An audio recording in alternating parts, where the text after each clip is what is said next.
What's up everyone and welcome back to the World History Channel. Before we begin, please hit the subscribe button today. Let's get started.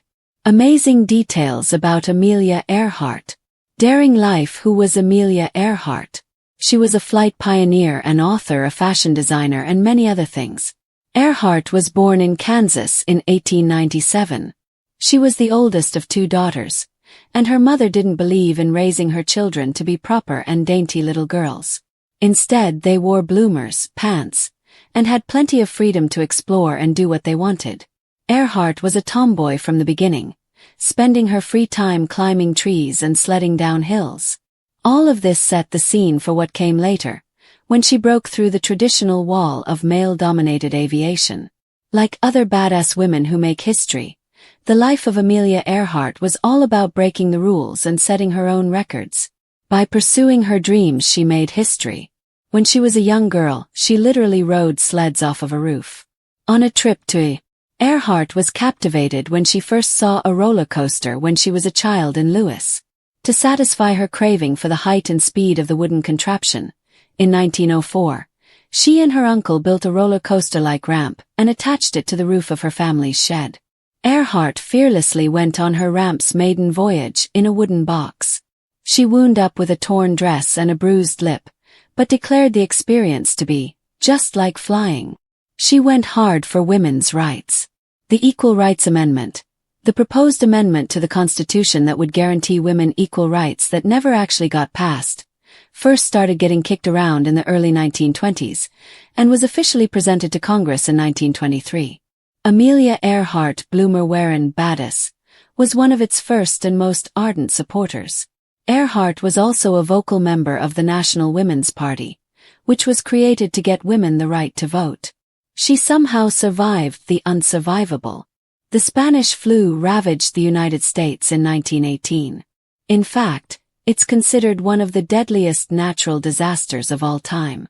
Over 500 million people were infected worldwide, and an estimated 100 million of them were killed, most of them healthy adults without any previous medical problems.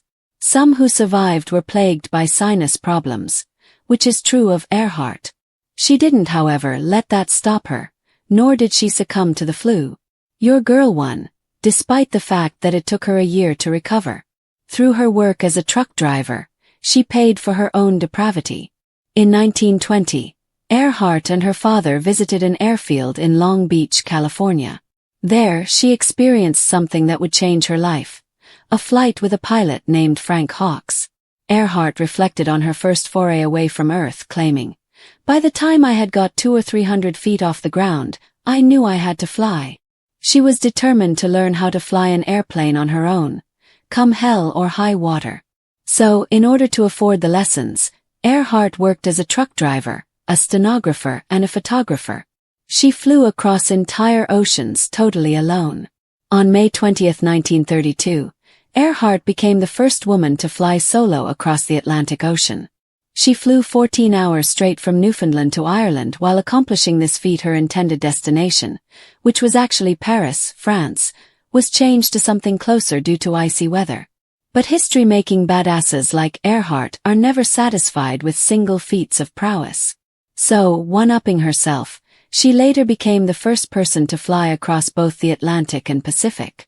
She was a record-setting machine. Amelia Earhart was not afraid to set an aeronautical record, and she didn't just go for the ones set by other women either. On top of her many ridiculous accomplishments, such as flying solo across the Atlantic Ocean, Earhart set the women's autogyro altitude record, was the first person, not just the first woman, to fly solo from Honolulu, Hawaii to Oakland, California, was the person to fly solo from Los Angeles to Mexico City, and set 7 women's speed and distance aviation records. It's no wonder she attempted to circle the globe as her final feat of daring. She was damn good at what she did. She edited for Cosmopolitan magazine when she wasn't setting world records. Amelia Earhart was the kind of woman who set impossible standards for other women. She was one of those annoying superwomen who manages to set world records from her airplane while being impossibly stylish and effortlessly cool while on the ground. In fact, her signature gender-bending look of closely cropped hair, homemade duds, and a tough leather bomber jacket earned her a place as an editor at Cosmopolitan magazine. always pushing the envelope. Instead of writing columns that focused on her clothes, however, Earhart used her post to extol the virtues of air travel. She paid her success forward by counseling other women. After her transatlantic flight, Earhart spent some time in Illinois, counseling women enrolled at Purdue University and helping them choose their ideal career paths. She also was a member of the 99s, a group of female pilots that advanced the cause of women in aviation. Not content to glory in her successes alone, Earhart made it one of her missions to cultivate a sense of purpose, self, and worthiness in the young women around her.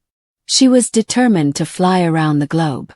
Earhart attempted her first round-the-world flight in 1937.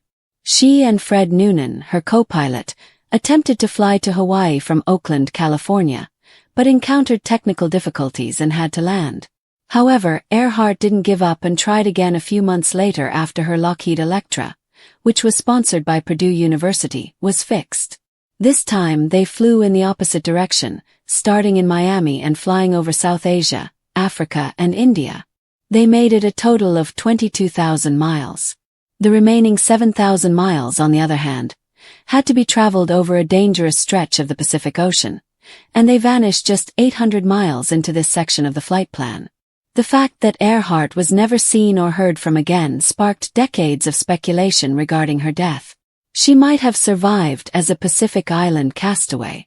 Earhart and her navigator, Fred Noonan, disappeared on their way to Howland Island in the Pacific Ocean, so it makes sense that the search for them took place there. However, the recently discovered skeleton of a woman and a possible piece of her airplane may finally provide the answers to the mystery. These remains were found on Nikumaroro Island, an uninhabited part of Kiribati. If the metal and bones belong to Earhart, they demonstrate that she lived on the island for some time either with Noonan or by herself. Her bones might have finally been found. In 1940, a number of bones were found on the remote island of Nikumaroro in the South Pacific. At the time of their examination by Dr. D.W. Hoodless, who concluded they were those of a man after conducting a number of experiments on them. However, in March of 2018, the University of Tennessee released new information stating that the bones in fact most likely belong to Earhart. The bones have more similarity to Earhart than to 99% of individuals in a large reference sample, the university asserts. Professor Richard Jantz, an established forensic anthropologist who co-created for DISC, a computer program that estimates various genetic traits from skeletal measurements, re-examined the bones using modern methods and determined that Hoodless had been mistaken. The program is used by nearly every board-certified forensic anthropologist in the U.S. and around the world. Based on his findings, Jantz reported that Earhart was known to have been in the area of Nikumaroro Island. She went missing, and human remains were discovered which are entirely consistent with her and inconsistent with most other people. It would seem with these findings that the long mystery of Amelia Earhart's whereabouts has finally been put to rest. Amelia Earhart lived a daring, trailblazing life filled with achievements that continue to inspire generations. Born in 1897 in Atchison, Kansas, Earhart defied societal expectations from a young age. Her mother believed in raising independent daughters, which meant Earhart spent her childhood climbing trees, sledding off rooftops, and wearing bloomers, activities considered unladylike at the time. This fearless spirit translated into her later life, where she broke through male-dominated barriers in aviation, becoming a legendary pilot. Earhart was an example of bravery and rebellion because she was always looking for adventure and going against the norm. As a child, her fascination with flight began when she and her uncle built a makeshift roller coaster off a shed roof, and after riding it in a wooden box, she proclaimed it felt just like flying. Over time, her enthusiasm for flight only intensified.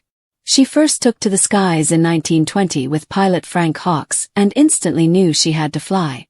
Determined to fund her own flight lessons, she worked multiple jobs including truck driving and photography. Amelia was also a vocal advocate for women's rights. A staunch supporter of the Equal Rights Amendment, she joined the National Women's Party and used her growing platform to push for equality. Despite falling gravely ill during the 1918 Spanish flu pandemic, which killed millions worldwide, she fought through a long recovery, showing the same resilience she brought to her career. In 1932, she became the first woman to fly solo across the Atlantic Ocean, enduring 14 straight hours of icy turbulence to reach Ireland. Though Paris had been her target, bad weather forced her to land early, but the feat was monumental. Not content with just one groundbreaking flight, she later became the first person to fly solo across both the Atlantic and Pacific Oceans. She smashed records across the board, not just for women but for all aviators. Earhart flew solo from Hawaii to California, Los Angeles to Mexico City, and more, earning accolades and admiration worldwide. She was a fashion icon, a writer, and an editor for Cosmopolitan, where she emphasized the advantages of air travel over fashion. Her signature style, which included leather jackets, cropped hair, and handmade clothes, defied gender norms while remaining effortlessly cool. Beyond her own accomplishments, she devoted herself to uplifting other women, mentoring Purdue University students and joining the 99s, a female pilots organization. Earhart believed deeply in empowering women to pursue their ambitions, and she practiced what she preached. Although the outcome of her 1937 attempt to circumnavigate the globe remains a mystery, her legacy lives on. She wasn't just a pilot, she was a symbol of strength, innovation, and unshakable willpower. From setting records to reshaping society's views of women, Amelia Earhart's life was nothing short of amazing, and her story remains one of the most captivating and inspiring in American history.